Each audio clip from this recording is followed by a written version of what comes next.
Tēnā koutou katoa, nō reira e te hekura tari, nau mai, hara mai. It's my pleasure to welcome Secretary Blinken to Aotearoa, New Zealand for the first time following several in-person meetings we have had in Washington DC, in Europe and most recently in Jakarta.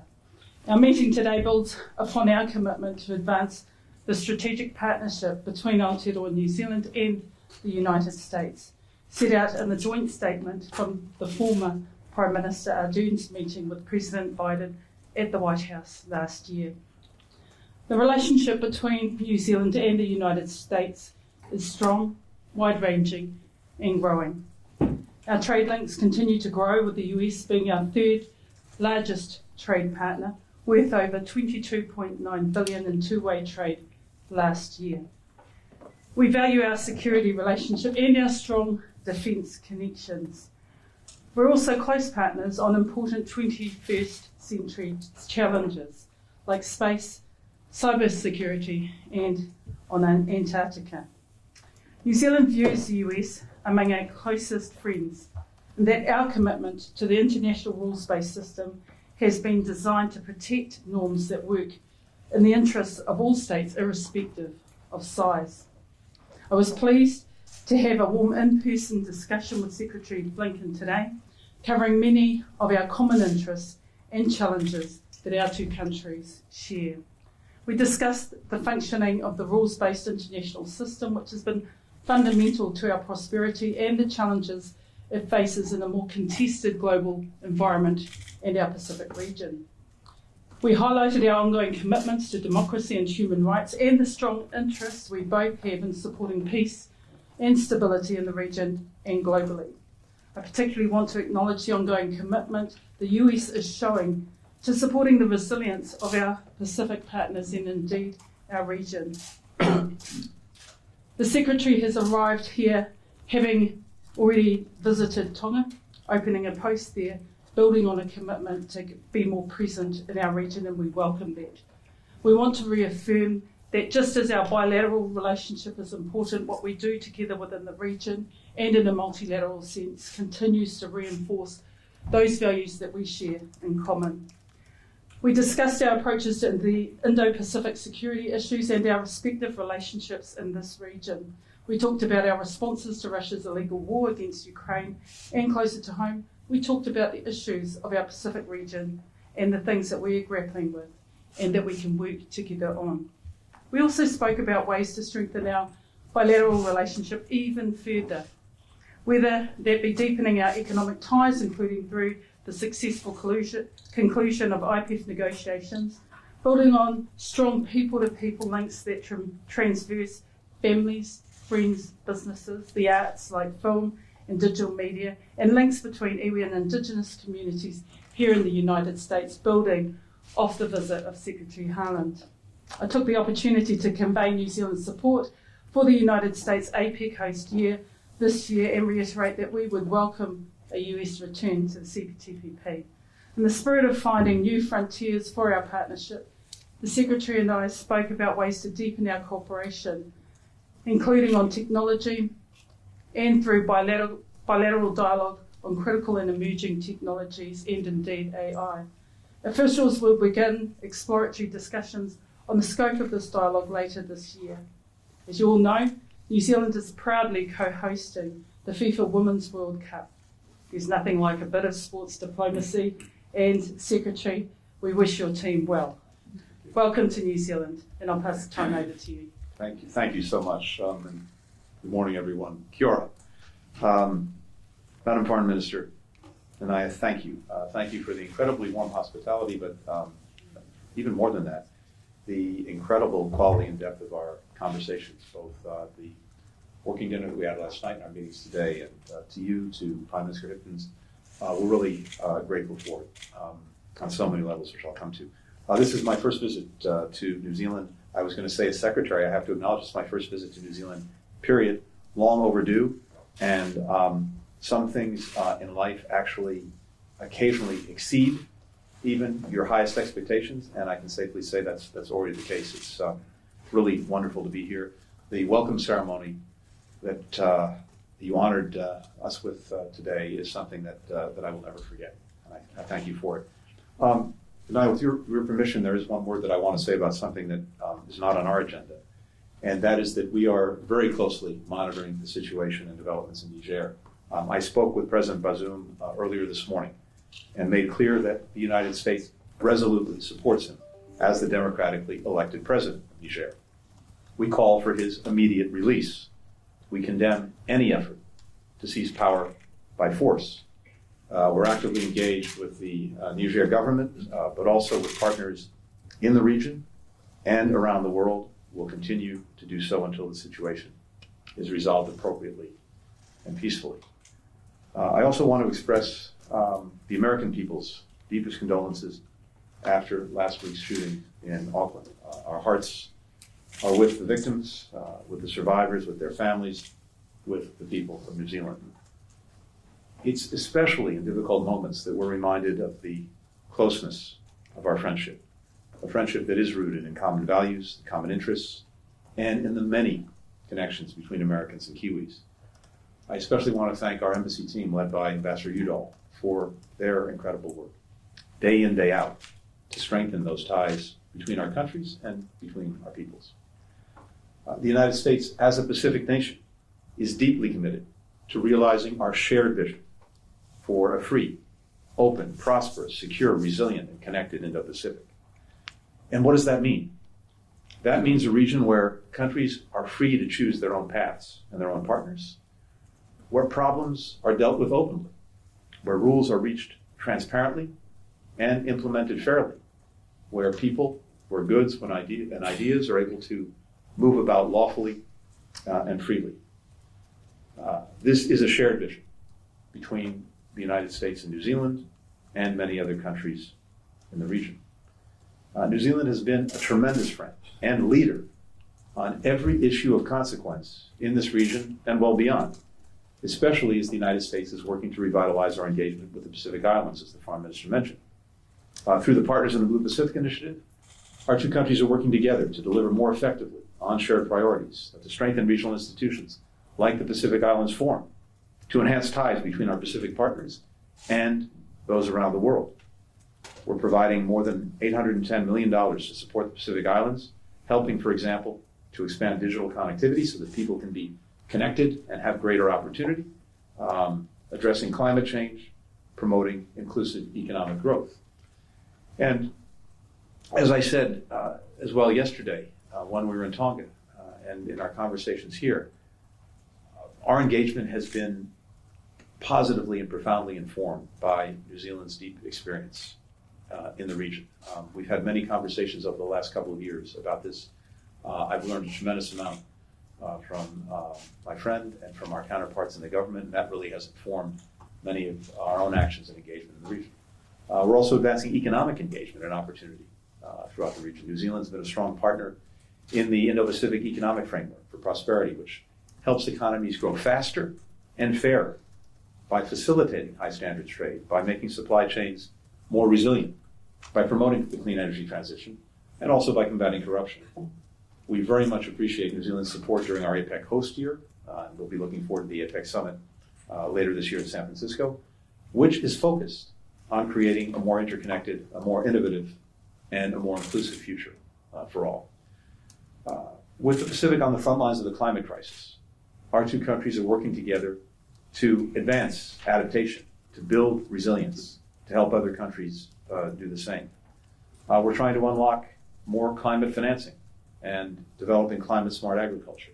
We have scientists working together researching sea level rise in the Antarctic. New Zealand has also joined the United States and the EU's global methane pledge to reduce methane emissions 30% by 2030, which is a key element of our shared commitment and effort to leave our children a more livable planet. If we're able to achieve that result and get buy-in from more and more countries to implement it, and we already have, I think, 100 countries that have signed on, it'll be the equivalent of taking all the planes out of the skies, ships off the seas, cars off the roads in terms of emissions. This can have a powerful impact. Separately, as the Foreign Minister noted, we focused on some global challenges where we're working very closely together. As Russia rages its war of aggression against Ukraine, our two countries are united in standing with the Ukrainian people and for the principles at the heart of the UN Charter that are also being aggressed by Russia.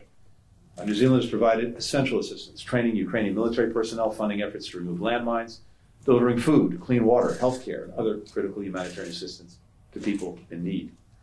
The Prime Minister's participation at this year's NATO summit was a welcome demonstration of NATO's work with our partners in the Asia Pacific, and notably New Zealand.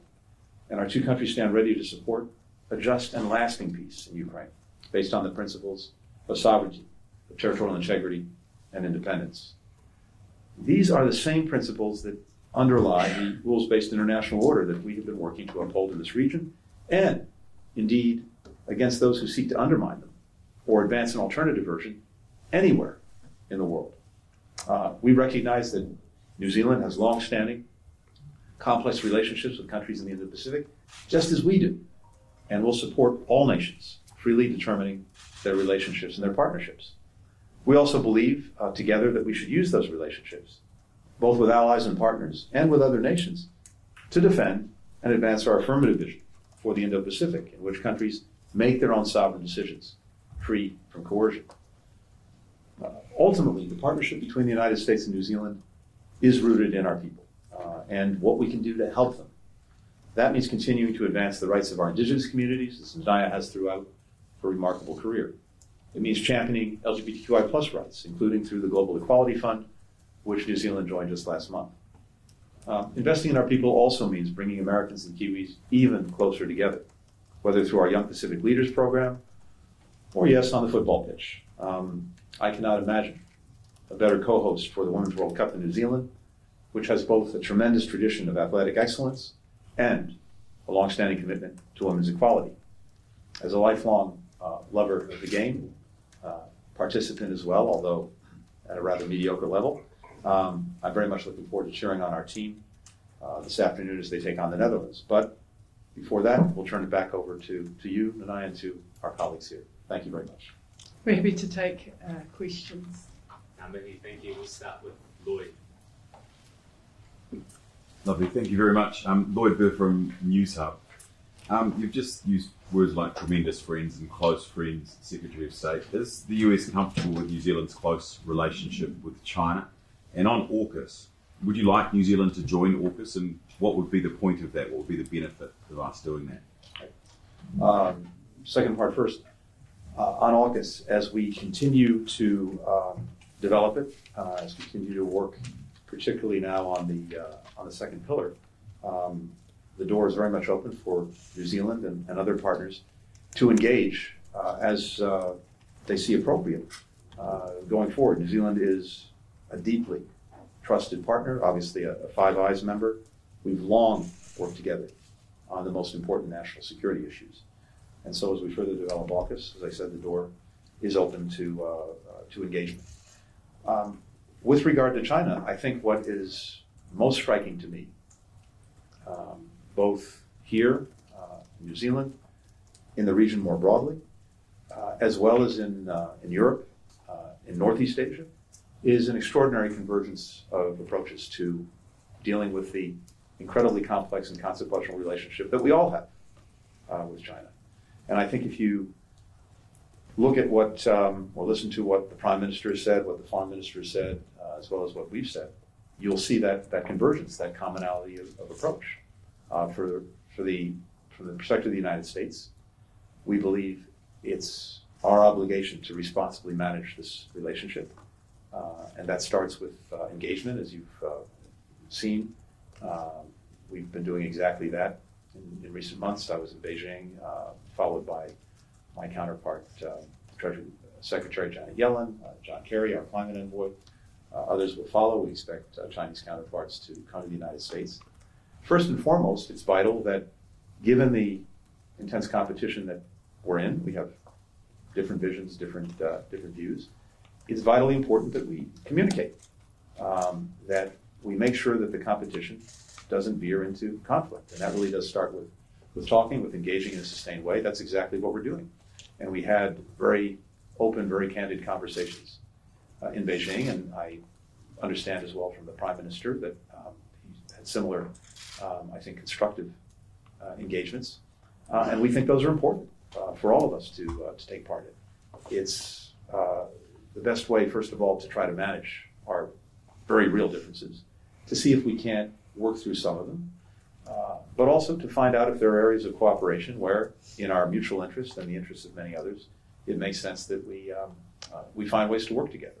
So that's the course that we're on, and I think as I've seen it, as I've heard it expressed, and as I've seen it carried out in practice, we have almost exactly the same approach as our partners here, throughout the region, and in Europe. Thank you. Abby.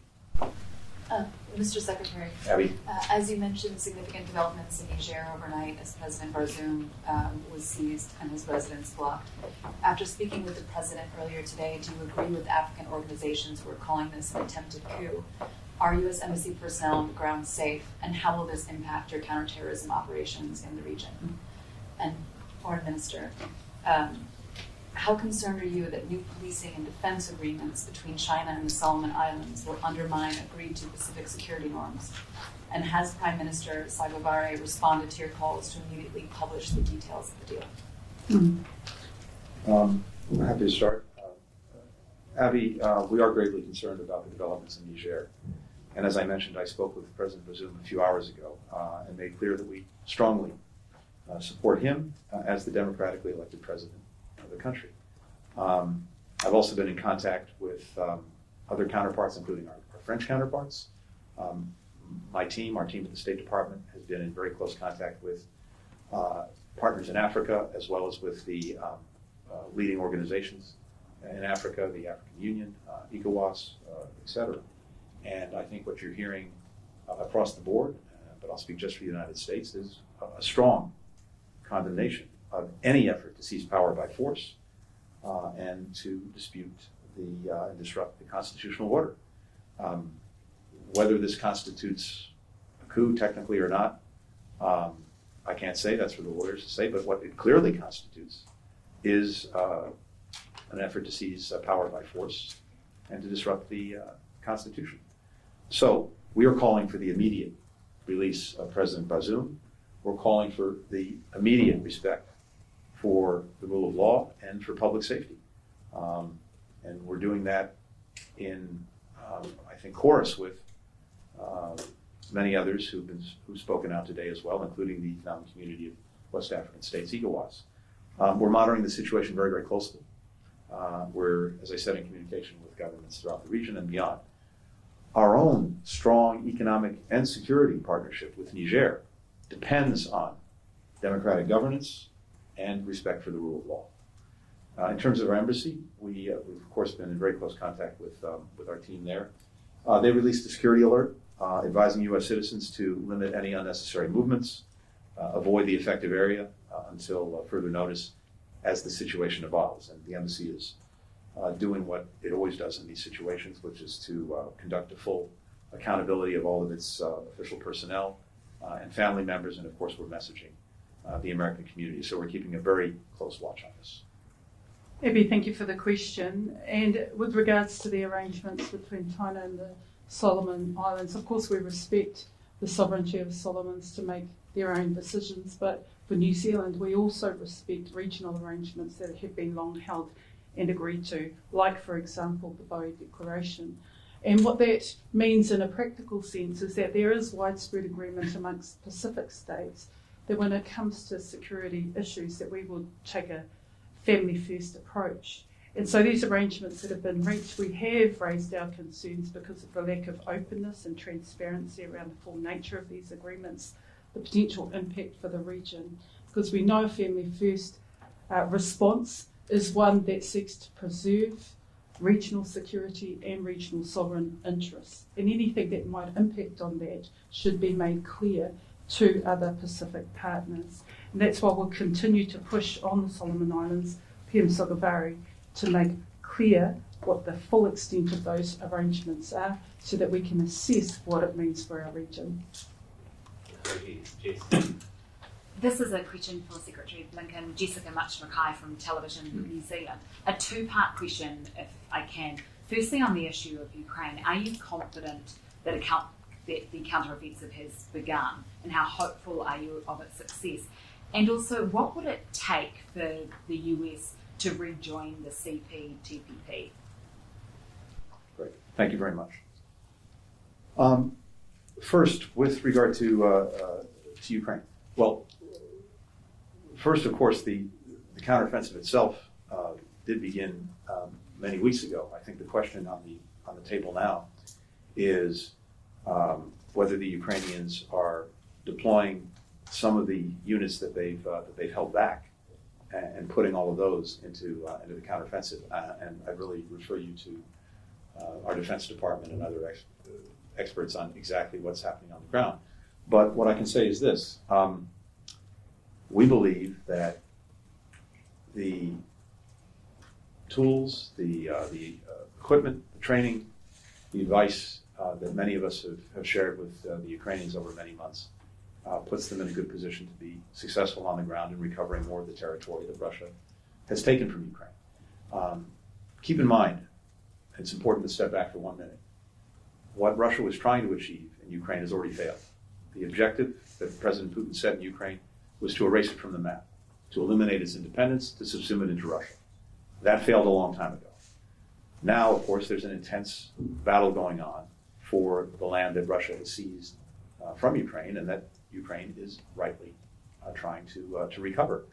Since the beginning of the Russian aggression in February, Ukraine's taken back about half of what Russia seized in that aggression. But there's an intense battle going on now, again, to recover more of that land. We believe strongly, as so many countries around the world do, that Russia's aggression cannot go forward with impunity.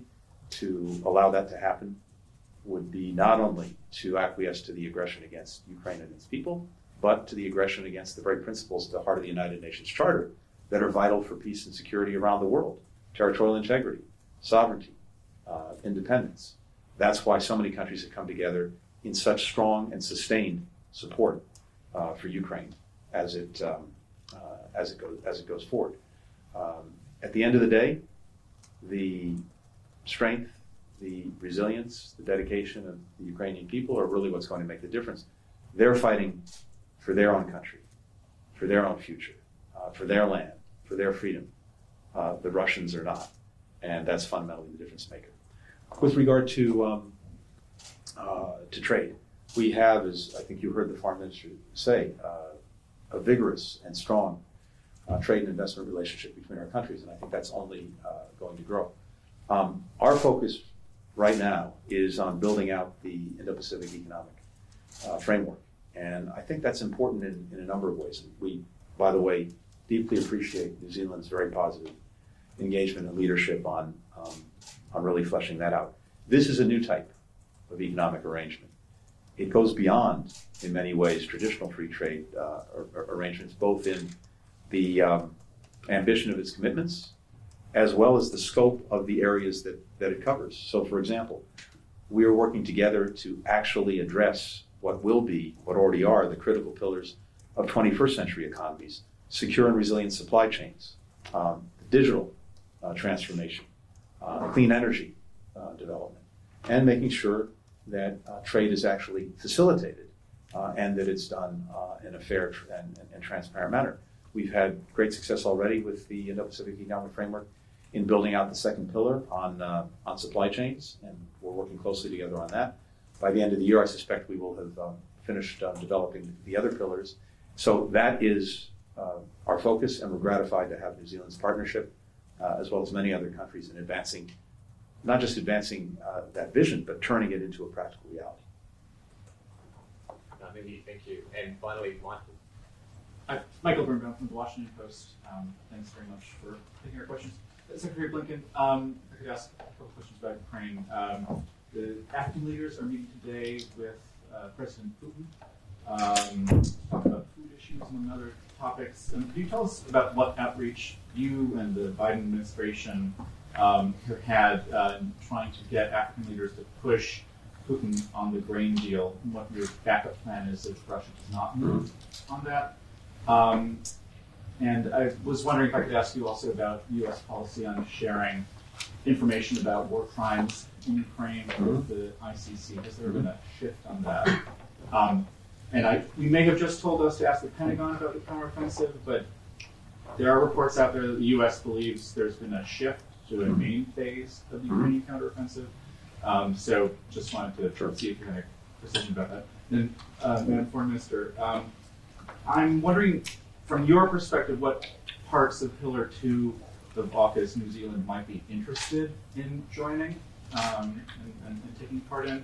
And also, of course, you mentioned Tonga. We've just come there from there, and was wondering, clearly the United States and China are focused on sort of military and security aspects of relations in the Pacific right now. Are you concerned about the militarization of the Pacific? And would you like the United States to do anything differently in the Pacific right now? Yeah, perhaps I'll go first this Please. one.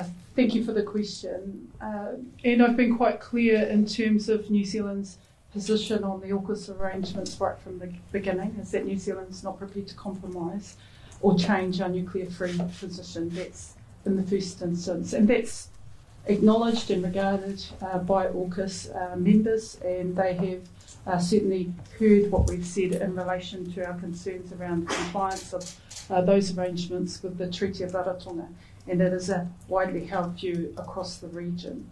When I consider the aspects of Pillar 2, and that was relayed to the Secretary at an officials level, we're exploring what the full extent of Pillar 2 opportunities could look like, and then once that's well understood and articulated by officials and agreed to, that will come back to Cabinet. So nothing's been agreed to, and I want to be really clear about that. But we need to bear in mind that with members of AUKUS and indeed those of our close partners, we're already agreeing on a number of fronts across a range of issues that serve our common interest, which both of us have already discussed from a security and defence point of view, but also from a trade and economic point of view, increasing both our bilateral, regional and multilateral opportunities to strengthen our international rules-based system. In relation to the China-US question that you pose with regards to the Pacific region, it would be fair to say that Pacific partners themselves have articulated that the greatest security threat in our region is climate change, and therefore they, like us, are welcoming a different conversation about how partners help to meet and rise to the challenge of climate impacts within the region, and what that can do to build different types of opportunities to strengthen the resilience of the region, the security of the region, and the relationships that are committed to seeing this region be no worse off. And that's going to be an important element as we seek to foster and grow the range of partnerships with the likes of the US, who are now creating new embassies across the region, have resumed the Peace Corps within the region, and also having a presence in relation to a significant economic component which is important to the Pacific, which is around the long-term management of the tuna fisheries, as well as presence in Fiji with USAID. So that all, I think, bodes well for an increased presence with greater commitment, but also hearing the aspirations of the Pacific and working in partnership with them. It's something that New Zealand takes very seriously with our Pacific partners, and it does help our long-term vested interest in ensuring greater peace, prosperity and stability for our region. Michael, with regard to the grain initiative in Africa, first to take a step back, and you've heard me say this before, but I think it's always very important to put this in perspective. As we all know, that initiative never should have been necessary in the first place. The only reason there is a Black Sea Grain Initiative, or there was until Russia pulled the plug on it again, is because Russia invaded Ukraine, and then having invaded Ukraine, it blockaded its ports, preventing Ukraine from exporting its grain, its wheat, its food products to the world. And so many countries around the world depend on those products, and also depend on those products being on the market so that prices are kept low. So having said that, of course, the United Nations, Turkey, helped initiate this project to make sure that grain, wheat, other products were getting out. And during its pendency, before Russia tore it up, just a week or so ago, something like almost 35 million tons of food products had gotten out through that initiative to world markets. Half of those products or more were going to the developing world. 2/3 of the wheat going to the developing world. As a result, supplies were there, prices were kept lower. As I've mentioned before, it was the equivalent of exporting 18 billion loaves of bread through this one corridor that Russia has now shut down.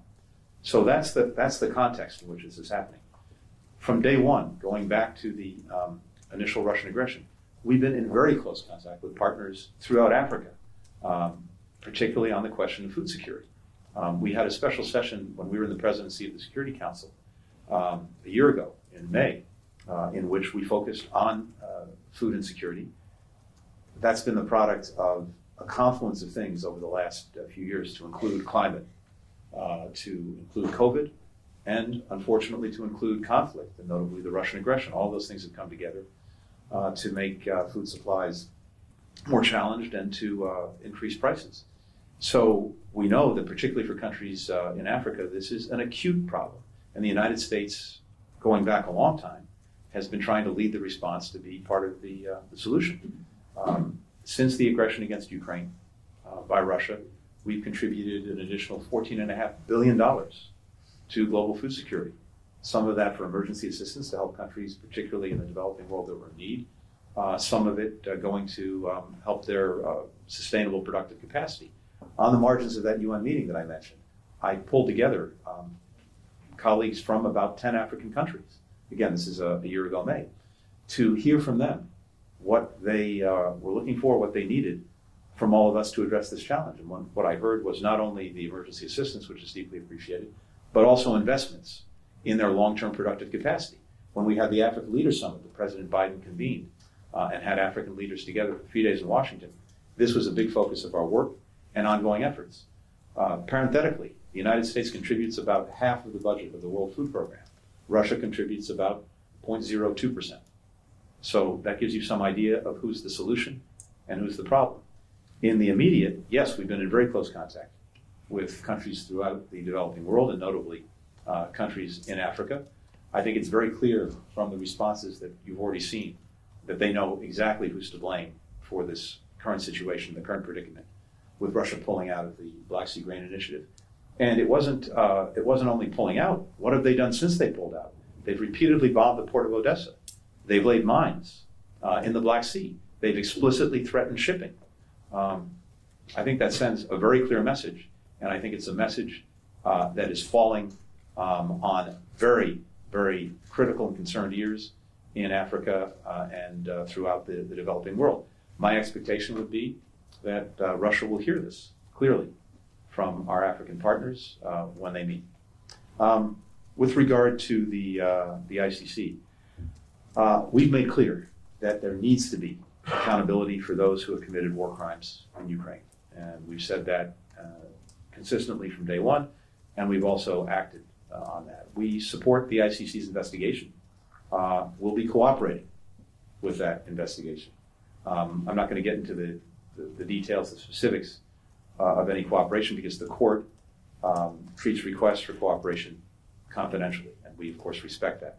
But the bottom line is we support accountability through a number of mechanisms, including the ICC. And finally, on the counteroffensive, I really don't have anything to add to what I said before.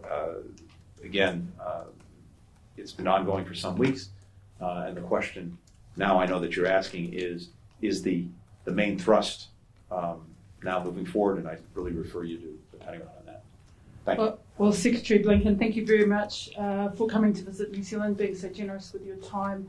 You have a whole nother visit after New Zealand to carry on with. We wish your team well, and we hope that you enjoy the rest of your time here in Aotearoa, New Zealand. On behalf of our Prime Minister and the Government of New Zealand, to you and your delegation, mate atua koutou e manaaki e te aki. Thank you. Thank you very much.